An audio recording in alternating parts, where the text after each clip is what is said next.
जाते जाते टाइम खत्म हो रहा है प्रोफेसर गौरव वल्लभ, एक छोटा सा रैपिड फायर राउंड में आपके साथ खेलूंगा।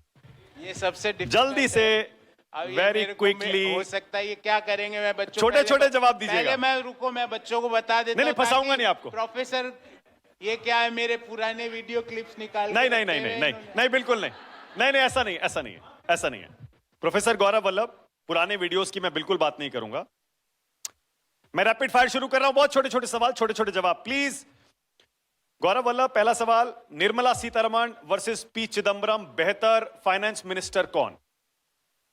देखिए, अगर बेहतर वित्त की समझ है तो निर्मला जी, बेहतर लोगों की समझ है तो निर्मला जी, पर हाँ बेहतर अंग्रेजी और आर्टिकुलेशन में अगर कह रहे हो तो चिदम्बरम जी। ठीक है। हार्वर्ड से पढ़े हुए हैं। ओके। निर्मला जी जेएनयू से ओके, पढ़ी। मोदी जी वर्सेस मनमोहन जी, बेटर प्राइम मिनिस्टर कौन? इसमें कोई ये सवाल ही इरेलेवेंट है। आप मोदी जी वर्सेस आज तक के सब निकाल लो, क्योंकि इन्होंने डिलीवर किया है। ओके, अब तो googly. Modi ji is okay, far better googly, then googly, Manmohan googly. Singh. अब आ रही है गूगली। मनमोहन सिंह और Nirmala Sitharaman, better finance minister कौन? फिर मैंने आपको कहा कि मनमोहन सिंह जी का contribution as a finance minister है, हाँ, पर वो उस जमाने में और अब जमाने में। अब मैं आपसे पूछता हूं, आप एक मिनट मेरे को सवाल बताओ। हाँ। सुनील गावस्कर या विराट कोहली, हाँ।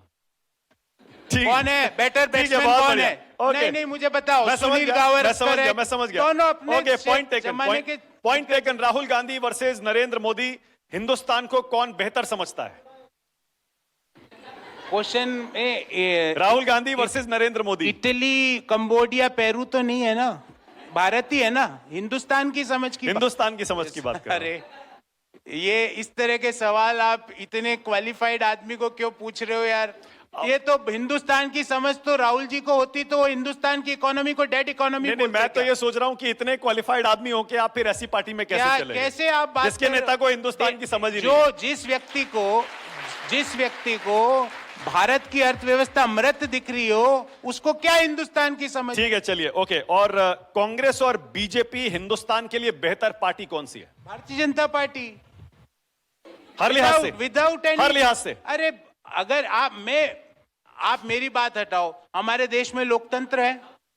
कोई पार्टी को देश के लोग 15 साल तक पसंद कर रहे हैं और मानक जी मेरे से सवाल पूछ रहे हैं। अरे इसका तो रिजल्ट देश के लोगों ने बता दिया कि देश के लिए कांग्रेस हानिकारक है। ओके, ओ ये तो मैं थोड़ी कह रहा हूं, देश के 90 करोड़ वोटर्स बार बार बताते हैं, बंबई में बताते हैं, पटना में बताते हैं, अब बंगाल में, कलकत्ता में भी बताएंगे। और अब सबसे मुश्किल सवाल professor Gaurav Vallabh, rapid fire का, जो एक बार टीवी पर आपने एक बीजेपी प्रवक्ता से पूछा था और आप वायरल हो गए थे। वायरल तो आज की डिबेट पे भी होंगे अपन। 1 खरब में कितने जीरो होते हैं गौरव वल्लभ? 1 ट्रिलियन में कितने जीरो होते हैं?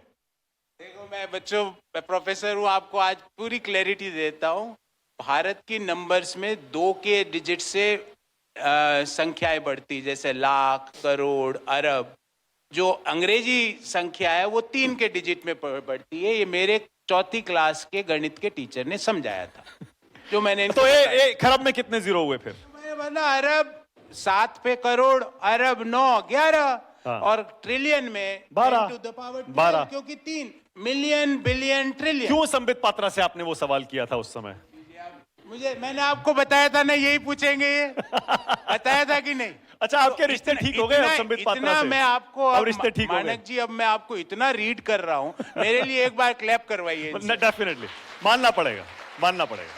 पर वैसे अब आपके रिश्ते बीजेपी में प्रवक्ताओं से ठीक है? सबसे रिश्ते सारे बीजेपी के प्रवक्ता, पहले बहुत झगड़े होते थे इसलिए पूछा। पर मेरे रिश्ते किसी से व्यक्तिगत तौर पे ना तो पहले खराब थे, ना अब खराब है, ना जीवन में कभी आगे खराब रहेंगे किसी भी व्यक्ति से, क्योंकि मैं अपनी बात करता हूं और मेरे लिए भारत और भारत की ग्रोथ प्रायोरिटी पे बस। ओके, एक आखिरी सवाल प्रोफेसर गौरव वल्लभ, इस सरकार की, नरेंद्र मोदी सरकार की एक ऐसी नीति, इकोनॉमिक पॉलिसी, कोई एक ऐसी आर्थिक नीति जिससे आप सहमत नहीं है, जो गलत है या जो फेल हो गई, या जिसे आप सुधारना चाहेंगे?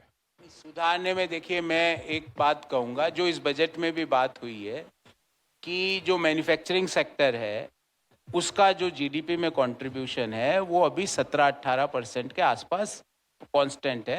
अगर हमें बेटर क्वालिटी ऑफ जॉब्स को क्रिएट करना है तो मैन्युफैक्चरिंग सेक्टर को और ताकतवर बनना पड़ेगा और इस बजट में उस सुधार की बात की गई। मेक इन इंडिया में मतलब सुधार की बात। पीएलआई है, मेक इन, इससे जैसे जो काम इलेक्ट्रॉनिक्स में हुआ, आज इलेक्ट्रॉनिक्स में भारत एक लीडर बन चुका है। पर विपक्ष कहता है कि असेंबलिंग होती है, विपक्ष ने किसी ने सारी असेंबलिंग करते हैं। मानक जी, एक दिन आप इन सबको बुलाओ और मैं इन सबको इलेक्ट्रॉनिक्स का एक फैक्ट्री, कभी जीवन में उस फैक्ट्री के बाहर नहीं निकले और असेंबली कभी देखी उन्होंने? सेमीकंडक्टर कैसे बनता है किसी ने देखी? इलेक्ट्रॉनिक, मानक जी यहीं पे तो है आगे इलेक्ट्रॉनिक जोन, लेके जाओ ना इनको एक बार, मैं व्यवस्था कराता हूं आप सबकी, और उनको दिखाओ कि क्या हो रहा है यहाँ, चिप कैसे बन रही है, प्रोडक्शन कैसे होता है सेमीकंडक्टर चिप का, दिखाओ एक बार। पर इलेक्ट्रॉनिक्स में कच्चा सामान तो बाहर से आता है ना, उसके बाद असेंबलिंग होती है ना। ये है ना आईफोन्स देख लीजिए। अरे ये 4 साल पुरानी बातें हैं। भारत प्रतिदिन बदल रहा है, भारत प्रतिदिन चेंज हो रहा है। 4 साल पहले चैट जीपीटी मॉडल था, अब हमारे मॉडल बन रहे हैं, परप्लेक्सिटी हमारे मॉडल बन रहे हैं। तो आप ये जो लोग हैं, ये क्या है, एक आदमी बोल गया 4 साल पहले, उसी को रिपीट, ना तो समझ, ना कभी फैक्ट्री देखी, यहां असेंबली हो रही है, अरे दिखाओ चलो। मानक जी एक बार बच्चों आप भी जरूर जाना, देख के आना कि इलेक्ट्रॉनिक्स कैसे बनता है। Okay professor Gaurav Vallabh, time खत्म हो गया मेरे पास। एक बार जोरदार तालियां गौरव वल्लभ के लिए बजा दीजिए।